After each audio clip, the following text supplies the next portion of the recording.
दोस्तों, किसी ने क्या खूब कहा है, आपके कर्म ही आपकी पहचान है। वरना एक नाम के यहाँ तो हजारों इंसान हैं। कहते हैं कि दूसरों का भला करने से या फिर दूसरों के साथ अच्छा करने से हमारे साथ भी अच्छा ही होता है। लेकिन हम लोग इस बात को नहीं मानते। हम लोगों को लगता है कि हमारे साथ जो भी होता है वो पहले से ही किस्मत में लिखा जा चुका है। फिर चाहे हम किसी का भला करें या फिर ना करें, हम ये बात भूल जाते हैं कि किस्मत का लिखा भी हमारे कर्मों से बदल सकता है। क्योंकि जो जैसा करता है वो कभी ना कभी वैसा ही पाता है। हमारी किस्मत में अगर बुरा होना लिखा होगा, लेकिन अगर हम उससे पहले ही किसी का अच्छे मन से भला कर दें तो हमारे साथ भी अच्छा ही होगा। इस बात को समझना हर व्यक्ति के लिए आसान नहीं है। जो इंसान कपटी होता है उसके मन में दूसरों के लिए सिर्फ मैल भरा होता है। वो ये बात कभी नहीं समझ सकता। लेकिन दूसरी तरफ वो इंसान जो अच्छा सोचता है, जिसे ऊपर वाले पर विश्वास होता है, वो इस बात को हमेशा यकीन रखता है कि बुरी किस्मत को भी अच्छे कर्मों से बदला जा सकता है। तो दोस्तों, आज की जीवन बदल देने वाली मोटिवेशनल कहानी भी कुछ ऐसी ही है। कहानी के जरिए आप जानेंगे कि जीवन में क्या अच्छा होता है और क्या बुरा होता है, और वो किस तरह हमारी पूरी जिंदगी को प्रभावित करता है। ये कहानी एक राजा की है जो बहुत ही निर्दयी और घमंडी था। छोटी छोटी गलती होने पर भी वो लोगों को बहुत कठोर सजा देता। समय के साथ उस राजा का अत्याचार भी बढ़ता जा रहा था।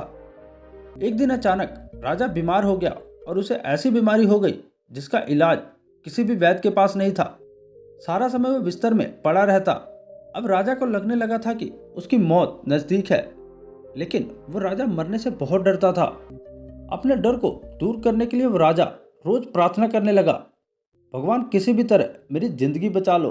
मैं लोगों के साथ बुरा व्यवहार करना छोड़ दूंगा और ना ही किसी को कठोर सजा दूंगा। मुझे बचा लो, मैं अभी मरना नहीं चाहता। उसकी प्रार्थना सुनकर एक रात उस राजा के सपने में भगवान आए और उस राजा ने उनसे अपने जीवन की भीख मांगनी शुरू कर दी। उस राजा पर दया दिखाकर भगवान ने कहा, तुमने पूरी जिंदगी लोगों को परेशान किया है, लेकिन फिर भी अगर तुम कोई भी एक अच्छा काम कर दोगे तो तुम्हारी बीमारी ठीक कर दूंगा। तुम फिर से एक नया जीवन जी सकोगे। ये सुनते ही उसका सारा सपना टूट गया और उसकी बीमारी भी ठीक हो गई। राजा अब पहले जैसा स्वस्थ हो गया और अब उसे एक अच्छा काम करना था। राजा जैसे ही बिस्तर से उठा, यह देखकर उसकी पत्नी बहुत खुश हो गई और वो तुरंत उसके लिए एक थाली में फल और मिठाई खाने को लेकर आई। लेकिन राजा को बहुत जल्दी थी, क्योंकि उसे एक अच्छा काम करना था। तो उसे लगा कि उसकी पत्नी उसका समय बर्बाद कर रही है। इसलिए उसने गुस्से में उस खाने की थाली को फेंक दिया और अपनी पत्नी पर चिल्लाते हुए वो बाहर की तरफ भागा। बाहर जाकर उसने अपने सैनिकों से घोड़ा लाने को कहा। सैनिक बोला, महाराज, आप लंबे समय से बीमार थे, तो हमने रोज की तरह सभी घोड़ों को घास चरने के लिए जंगल भेजा है और उनके आने में अभी देर है। ये बात सुनकर राजा को और गुस्सा आ गया। उसने अपने सैनिकों को मौत की सजा सुना दी और गुस्से में पैदल ही महल से बाहर निकल गया। थोड़ा दूर चलकर राजा ने एक व्यक्ति को भीख मांगते हुए देखा। राजा उस भिखारी के पास गया और उसे सोने चांदी के वे सभी जेवरात दे दिए जो उसने पहने थे, जिससे उस भिखारी की गरीबी दूर हो गई और राजा का एक अच्छा काम भी हो गया। राजा खुश होकर अपने महल में आया और चैन से सो गया। फिर से भगवान उसके सपने में आए और बोले, मैंने तुम्हें एक अच्छा काम करने को कहा था, लेकिन तुमने उस एक काम को करने से पहले भी कई गलत काम कर दिए। पहले तो तुमने बिना बेवजह अपनी पत्नी को डांटा और फिर तुमने अपने सैनिकों को बिना किसी गलती से मौत की सजा दे दी, और अब तुम्हारी जान नहीं बच सकती।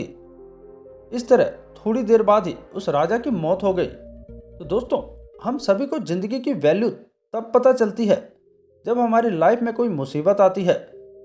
जब तक सब कुछ सही चल रहा होता है, उस वक्त हमें खुद पर घमंड होता है। उस वक्त हम किसी को अपने से ऊपर नहीं समझते और हमें लगता है कि जो कुछ है बस हम ही हैं। हम अपने वक्त का और अपनी पावर का सही इस्तेमाल नहीं कर पाते, और जब बहुत देर हो जाती है तब हम दूसरों के लिए कुछ करने की सोचते हैं। कई लोगों की आदत होती है जो अपने ही फैमिली मेंबर पर गुस्सा करते हैं, बेवजह लड़ाई करते हैं और बाहर के लोगों के सामने अच्छा बनने का नाटक करते हैं। लेकिन हमने ये बात नहीं भूलनी चाहिए कि अगर लोगों की ज़िंदगी में कुछ अच्छा ही करना है तो उसकी शुरुआत अपने घर से करनी चाहिए। जब हम अपने परिवार के लिए सही होंगे, तब जाकर हम बाहर की दुनिया के लिए कुछ अच्छा कर पाएंगे। हम सभी को जिंदगी एक बार ही मिलती है। अगर आप इसे सही से नहीं जी पाए तो उस जिंदगी का भी क्या। अगर आप इसे सही से जी जाए तो एक ही लाइफ बहुत होती है।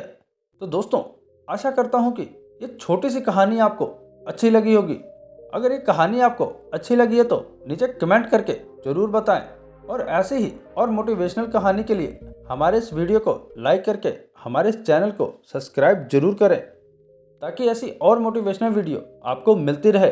तो मिलते हैं अगली वीडियो में। धन्यवाद।